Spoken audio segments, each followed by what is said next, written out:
Assalamualaikum warahmatullahi wabarakatuh. Alhamdulillahirrabbilalamin. Matahari pagi begitu garang di dalam kehidupan kita, dan kita bisa menikmati matahari pagi dengan rasa syukur. Alhamdulillahirrabbilalamin. Hari ini Allah telah memberikan rahmatnya kepada kita, sehingga kita bisa menikmati panorama di pagi hari. Kita bisa menikmati udara nan cerah, awan hitam, dan gerai pepohonan yang meliuk-liuk disapa angin di pagi hari. Masih bersama kita info kita hari ini, juga refleksi diri dan muhasabah diri kita dalam kehidupan ini. Kadangkala ketika kita berjalan dalam kehidupan, aktivitas di pagi hari atau sore hari, kadang-kadang mendadak kepala terasa pening, sakit gitu. Nah, sakit kepala membuat kita kadang tidak nyaman dalam bekerja, ada yang migrain, mungkin ada yang apa begitu. Maka kita harus cermati, sedang ada apa ini. Nah, bila memungkinkan sudahlah cari dokter atau diobati, ya. Nah, untuk meringankan sakit kepala, cobalah ada cara-cara, misalnya dengan mandi air hangat dulu, mengurangi ya. Dan bisa beristirahat, mungkin juga dipijat, melakukan relaksasi saat kepala kita pusing. Kadang ada juga yang minum obat yang beli di pasaran begitu atau di apotek. Nah, maka kadang-kadang juga faktornya banyak ya, mungkin apakah saraf kita atau apa begitu. Terkadang sakit kepala juga dipicu oleh dehidrasi ya. Kadang kurang minum itu juga bisa memicu untuk sakit kepala. Banyak dokter menyarankan agar Anda minum setidaknya 8 liter air atau minum suplemen di saat sakit kepala menyerang. Itu karena sakit kepala mempengaruhi jutaan orang dan membuat perusahaan merugi miliaran dolar setahun akibat kehilangan produktivitas. Ya. Maka jangan endengan sakit kepala ya. Maka segera ya obati. Segera obati. Kemudian ada banyak catatan, ada beberapa jenis sakit kepala, karena itu lebih baik kita mengenal dulu jenis sakit kepala yang diderita agar bisa memperoleh penanganan yang tepat dan cepat. Ya, sakit kepala bisa dibagi menjadi dua macam, yaitu sakit kepala akibat psikologis, namanya sering disebut psikogenik ya. Karena sakit kepala itu disebut psikogenik dan juga organik. Mengapa perlu dibedakan? Karena penanganannya berbeda. Seandainya kita meminum obat sakit kepala untuk migrain, belum tentu akan sembuh ya. Sakit kepala psikogenik itu sendiri secara garis besar dapat dipilah menjadi 3 macam, yaitu migrain, ada yang mengatakan cluster ya, headache ya. Apa itu istilahnya ya? Ya, cluster headache ya. Ada yang juga tension. Jadi banyak istilah-istilah medis yang kadang orang awam tidak paham. Tetapi intinya memang kepalanya sakit gitu bro. Jadi perempuan atau wanita lebih banyak menderita sakit kepala jenis kronis. Kebanyakan orang itu istilahnya tidak memperhatikan itu. Baik itu hanya istilah-istilah yang ada di literasi, di buku-buku medis dan pendapat-pendapat para pakar kesehatan.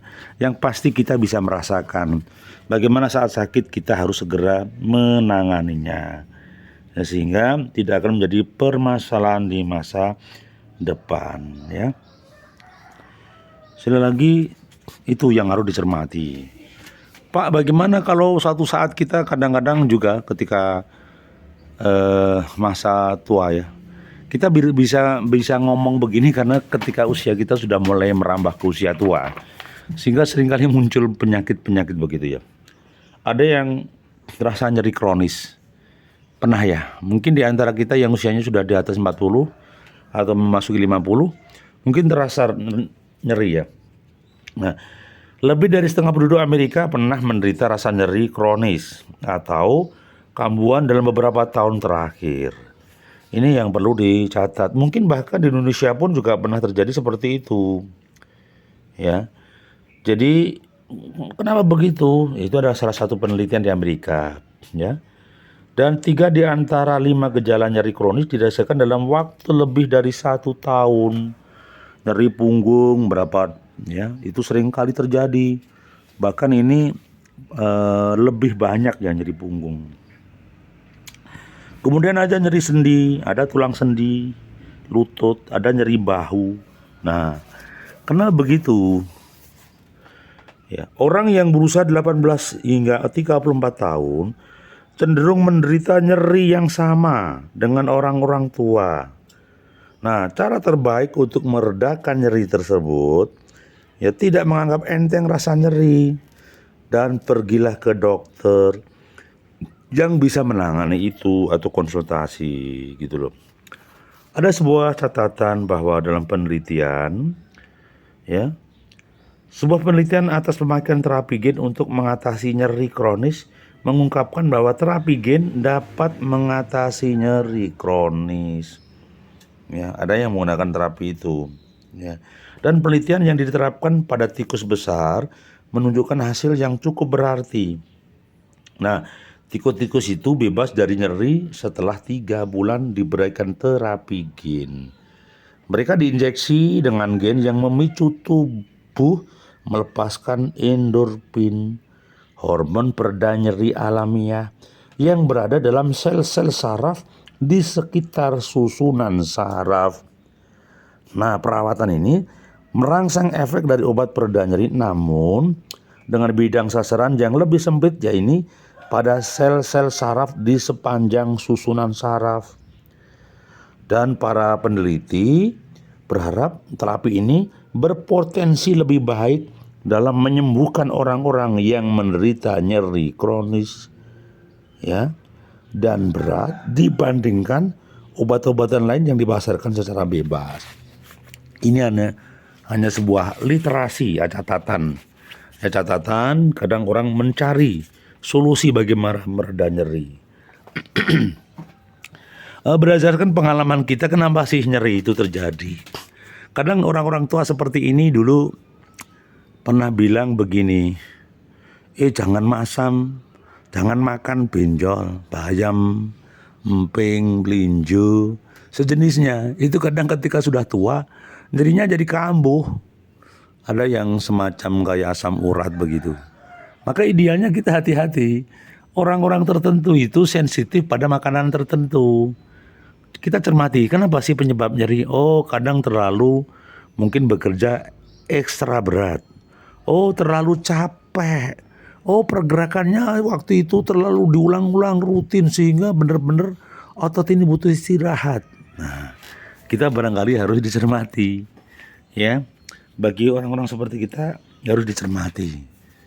Gitu ya. Itu kawan, jadi sekadar ya beri referensi bagi kita. Sekadar dialog pagi dan kopi pagi. Nah, ada lagi yang tua. Apa itu? Mata.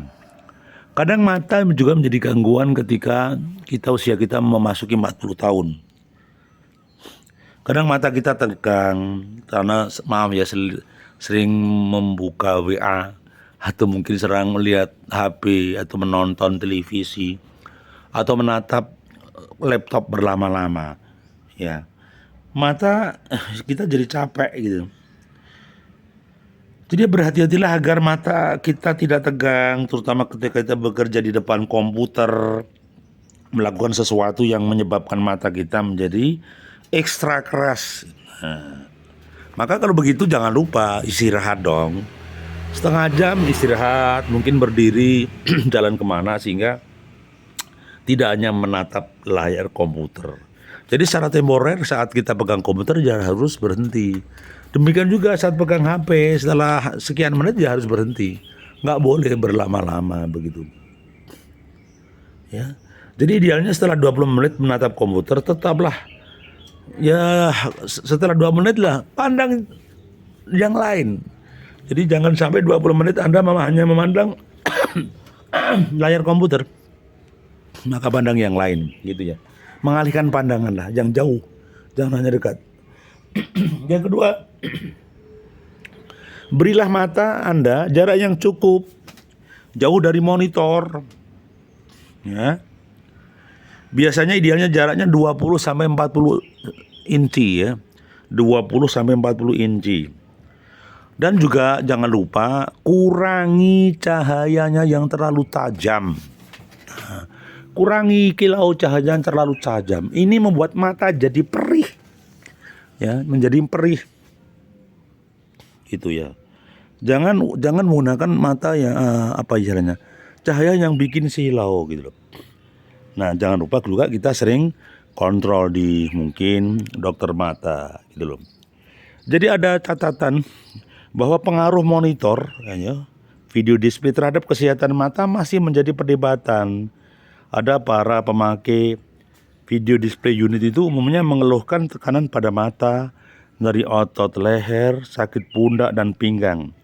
Tetapi berdasarkan penelitian di Inggris tak ada kerusakan permanen pada mata gara-gara tadi. Nah, kecuali nyeri sementara pada mata. Nah, keluar itu pun masih ditentukan oleh tipe pekerjaan. Apakah monoton, apakah variasi, apakah terus menerus, ya, atau diselingi istirahat. Nah, jadi sekali lagi cermati terus agar kebugaran kita senantiasa terjaga. Hal-hal yang sifatnya kecil, mungkin nyeri, mungkin mata, mungkin yang lain dah. Sebaiknya ketika usia sudah 40, cermati dan terus cermati. Apa yang menyebabkan pemicu rasa sakit tersebut harus segera dihindari. Begitu kawanku, terima kasih atensinya dan mohon maaf bila ada sesuatu yang kurang berkenan. Masih bersama Sukamto Sastro di Mejo Channel. Dan kami banyak juga diinspirasi catatan tip daripada Amelia Ibrahim ya. Dia membuat catatan 101 tip menciptakan rasa nyaman. Itu juga salah satunya saya nukil dari sana menjadi inspirasi dan kita kembangkan menjadi analisa yang bermanfaat, informasi yang bermanfaat bagi teman-teman semuanya. Selamat pagi dan langit semakin lebar, luas, indah, matahari pagi pun semakin cerah. Mari kita beraktivitas pagi dengan rasa syukur kehadirat Allah Subhanahu wa Ta'ala. Terima kasih. Assalamualaikum.